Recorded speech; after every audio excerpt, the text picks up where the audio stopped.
Royal పెవిలియన్ని start చేయడమే కాకుండా శరవేగంగా కంప్లీట్ చేసి బ్లాక్ ఏని హ్యాండ్ ఓవర్ చేయడం జరిగింది. అలాగే క్లబ్ హౌస్ను కూడా కంప్లీట్ చేసి వాడుకకు సిద్ధంగా పెట్టాం. ఒక వారం రోజుల్లో దాన్ని ఇనాగ్రేట్ చేసి అందుబాటులోకి తీసుకొస్తున్నాం యూసేజ్లోకి. అలాగే రాయల్ పెవిలియన్ బ్లాక్ ఏ ఓసీ కూడా తీసుకొచ్చి ఆక్యుపెన్సీ కూడా ఇవ్వడం జరిగింది. ఆల్రెడీ దీపావళికి ముందే ఒక 30 మంది మా దగ్గర ఉన్న కస్టమర్లు అందరూ కూడా ఎంతో ఆనందోత్సాహాలతోటి దీపావళికి మైగ్రేట్ అయ్యేక్కడికి దీపావళిని కూడా సెలబ్రేట్ చేసుకోవడం జరిగింది. అలాగే బ్లాక్ బిని కూడా 1 వీక్ to 10 daysలో హ్యాండ్ ఓవర్ చేయడానికి సిద్ధం చేస్తున్నాం క్లబ్ హౌస్తో పాటు. అంటే బ్లాక్ ఏ బ్లాక్ బి కంప్లీట్ అయిపోయినాయి. బ్లాక్ సి కూడా మరికొద్ది నెలల్లో మనం హ్యాండ్ ఓవర్ చేయడానికి కస్టమర్లకు సిద్ధంగా ఉంది.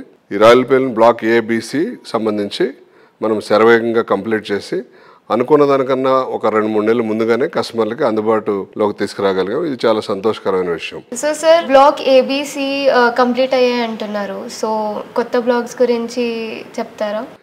NCD royal pavilion block ABC complete చేసి బ్లాక్ డికి అన్ని రకాల పర్మిషన్స్ కూడా తీసుకురావడం జరిగింది. ఇప్పుడు block D and club house ఇప్పుడు మొదలు పెడుతున్నాం. 23 నవంబర్ 2025 రోజున దానికి కావాల్సిన పనులు మొదలుపెట్టి ప్రారంభించి అది కూడా అన్ని హంగులతో శరవేగంగా అనుకున్న దానికన్నా ముందే కంప్లీట్ చేసి మా కస్టమర్లందరికీ కూడా అందించే ఒక బృహత్తర ప్రణాళికతోటి ముందుకు సాగుతున్నాం.